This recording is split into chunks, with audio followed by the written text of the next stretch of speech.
Did you know that not being able to swipe close an app is responsible for the deaths of thousands of iPads every year? Well, that's not quite true, but it can be frustrating, especially if your child's got physical difficulties or if they've got a protective case on their iPad, which means you can't get to the bottom of the screen properly. I'm the ICT guy, and today I'm going to show you how you can make the iPad a little more accessible for your child. So the feature we're going to be looking at today is called Assistive Touch. And to do that, you need to open the Settings app, which is the grey cog. On the left-hand side menu, you need to go to Accessibility. And then on the right-hand side menu, scroll down to the Physical and Motor section. And you're going to choose the first option, which is Touch. And at the very top, we've got the Assistive Touch option. Click on that. And where it says Assistive Touch here, you're going to toggle that on. And straight away, you can see my little icon's changed here, my little pointer. And there is now a floating button on the screen. And we can move that around wherever we want, but it does need to be at the edge of the screen. You won't be able to put it in the middle. It will just pop across to the side. So you can move that around to wherever you want it. I'm just going to keep it on the right-hand side of the screen at the moment. And this acts as an iPad button, like the physical button that is on some of the older models of iPads. This is what we can use this for. And when you click on that, you can see that you've got a few different options that pop up. You've got Notification Center, you've got Device, Control Center, Home, Gestures, and Custom. And one of the most useful things for this, where you saw I had some problems closing app at the beginning, if you click on the Home, it will take you back to the home page.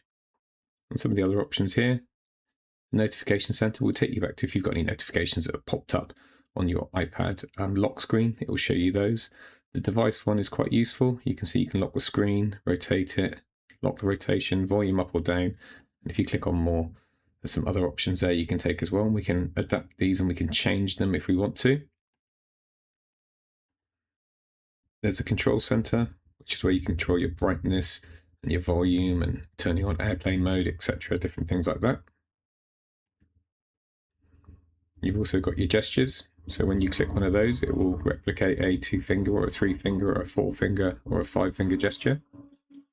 And you've also got a custom one here. So for example, you could click on the double tap there, and then your next click would be a double tap, even if you're only clicking it once. And you've got space there. You can add your own custom gestures as well. So if we go back into the settings, you can see that you can customize the top level menu if you want to. So here we've got the very top one, so we can click on them if we want to change them. For example, you might want to change, I like to change the notification setting one here because I don't really use that much, but one thing I do like using is the screenshot option. So I would say, actually, I'm going to change that one to be a screenshot. You can see that it's changed that there. And now, if we go back to the home page, let's use the button to go back to the home page. You can see now I can take a screenshot. If I wanted to do that, it would take a screenshot of whatever I'm on, save that to my iPad's camera roll.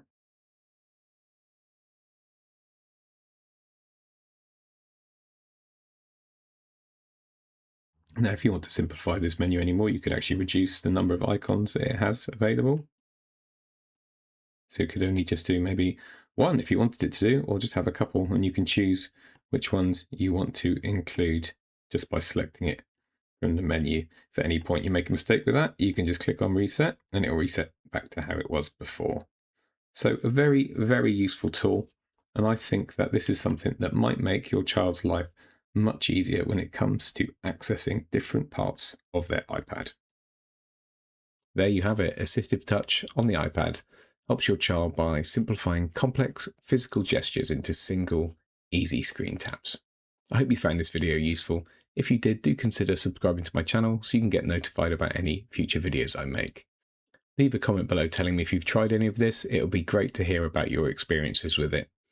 I'm the ICT guy, and thanks very much for watching.